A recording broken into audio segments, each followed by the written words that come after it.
Whenever you Our guys are next ready. game on the schedule is the 2-5 Denver Broncos heading to Oakland to face the 4-3 Raiders. Now, Halloween came a week late for this game because it's going to be scary. It's going to be nasty. I mean, it's really going to come down to who doesn't shoot himself in the leg. I don't have the most faith in Tim Tebow. He is a winner, but you got to play more than the fourth quarter. And I really think Carson Palmer and Hoosh, like, it didn't work for Cincy. Why is it going to work 3 years later in Oakland? So I really think it's going to come down to the difference maker here. The X factor is going to be Run DMC. I really think in the end, Run DMC is going to pile up enough yards, get Oakland in enough field goal position, and hopefully score a couple touchdowns that they can edge out the Denver Broncos. I think Run DMC is going to be a big factor in this game.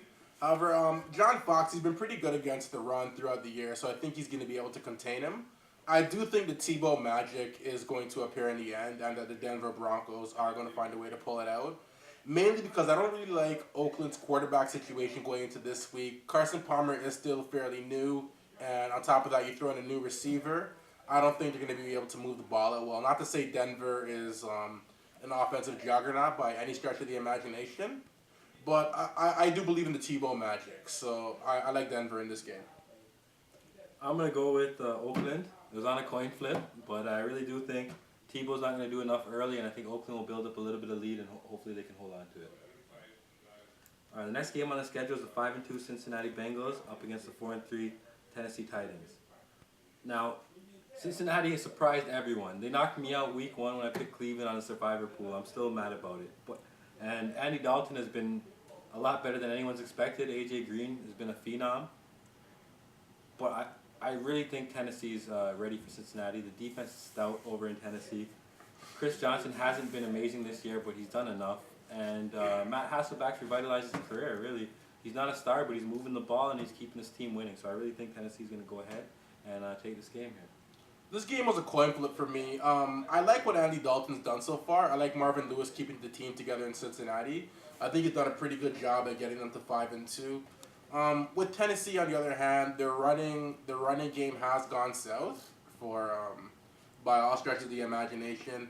Matt Hasselbeck, he did revitalize the team, but I don't think he's going to be able to do enough against the Cincinnati defense to pull this game out. This to me is a must-win game for Tennessee to keep pace with the Houston Texans. But I think Cincinnati's going to find a way to pull it out at the end of the game. I like Cincinnati in this one. Okay, our next game is the newly 1-6 Rams up against the 1-6 Arizona Cardinals. What a game! What to say?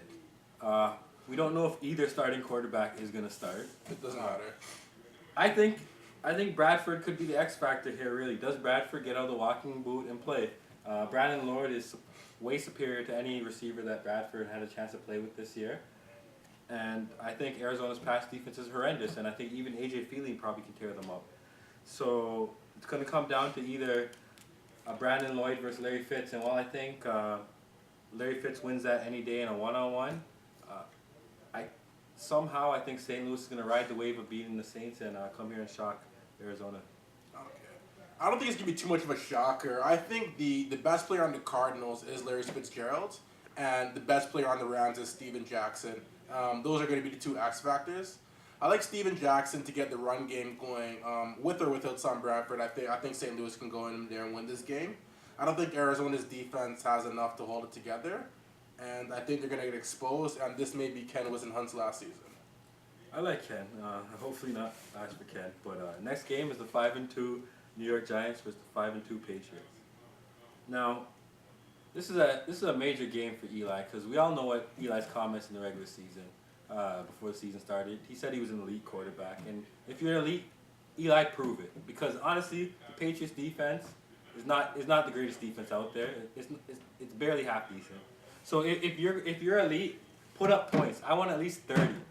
At least 30 points, 3 throwing touchdown passes, and you're going to have to outscore the Patriots because the Giants' defense is not cutting it either. The Giants have a hard schedule coming up, and if they really want to win the NFC East, they need to win games like this. So I just don't think they have it, and in the end, I'm going to have to go with the Patriots as much as it kills me.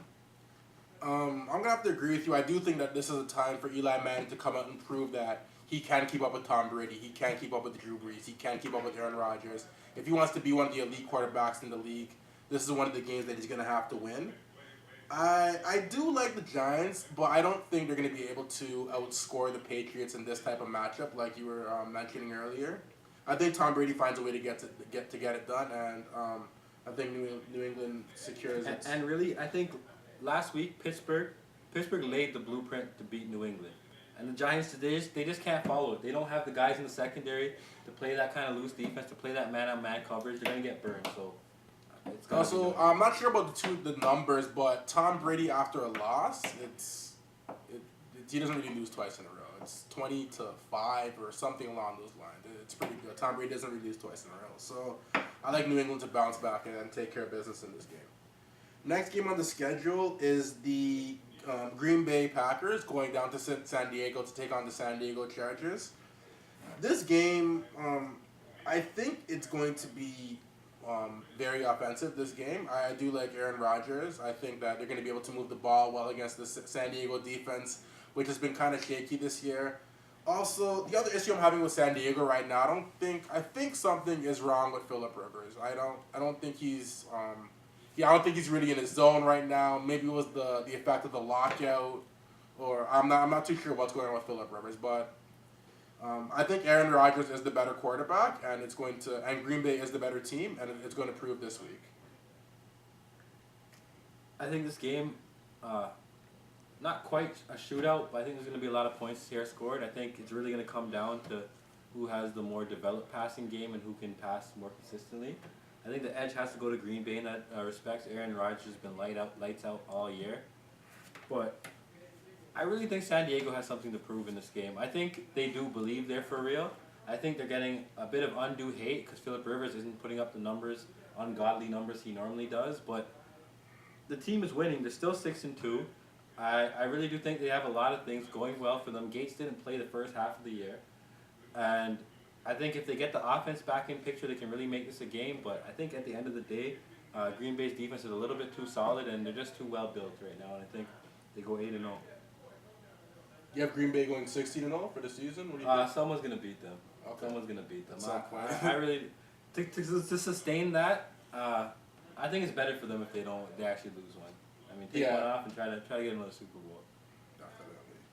So the next game on the schedule is the 5-2 Baltimore Ravens at the 6-2 Pittsburgh Steelers. And this game here is gonna be a dogfight. These two teams hate each other. We all know it. They know each other so well, inside and out, and it's really going to come down to who wants it more, who's more ready, who's more physical. But, I mean, right now, what's going on in Baltimore? I mean, there's so much hate on Sanchez. I hear it all the time. But what about Joe Flacco? I mean, this guy has been short of atrocious the past two games. He did everything but cough up the game last week in Arizona against a horrible pass defense. And I don't see how it's going to turn around night and day against a top defense in the Pittsburgh Steelers.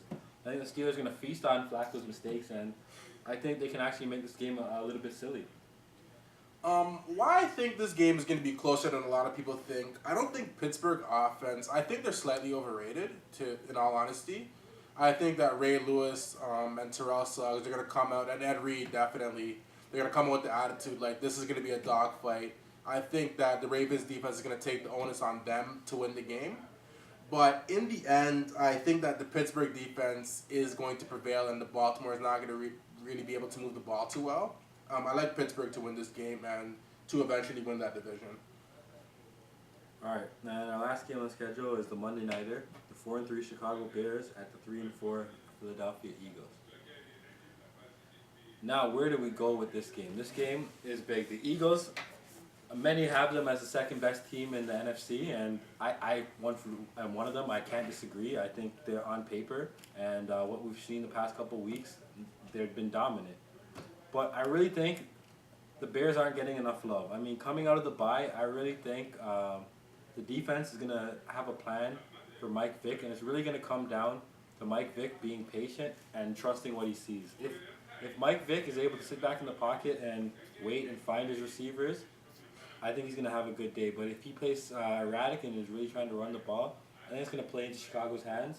And I really do think, even with those two corners over there, Jay Cutler's going to be able to move the ball. I don't see a high-scoring affair, but I think 21 points from Chicago, and I think they could steal this 21-17. That's my shocker special.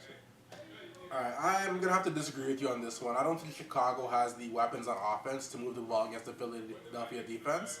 I like Jay Cutler to throw about 3 picks in this game. Only way Chicago's going to win this game is if they're able to run the ball with Forte for about 150 yards or so.